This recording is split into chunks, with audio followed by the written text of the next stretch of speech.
Hi, my name is Jennifer Greiser. I'm the Director of Natural Resources for Cleveland Metroparks, and I'm here at Flats East Bank where our water taxi parks, and we are featuring floating wetlands in the Cuyahoga River.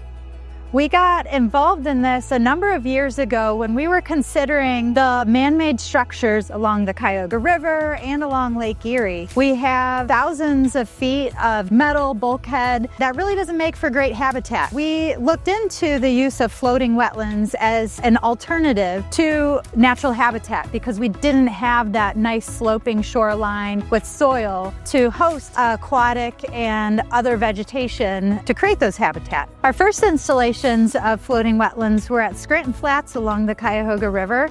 Those did really well, so we've looked for other opportunities, including here at Flats East Bank where the water taxi is parked, as well as across from the Gordon Park boat ramps.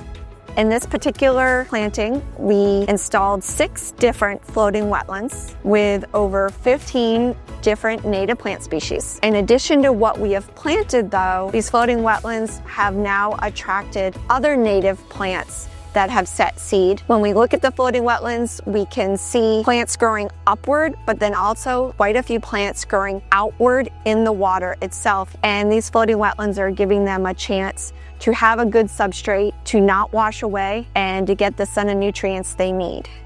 Those roots of the vegetation grow down below the floating wetland material while the vegetation grows up. It's offering food, forage, shelter for microbes and aquatic macroinvertebrates and even fish, but it's also providing the same types of resources for birds, butterflies, bees. We've seen turtles basking on them as well. So it's just been fun to see how this bit of a solution for water quality and lack of habitat can work out here along the Cuyahoga River.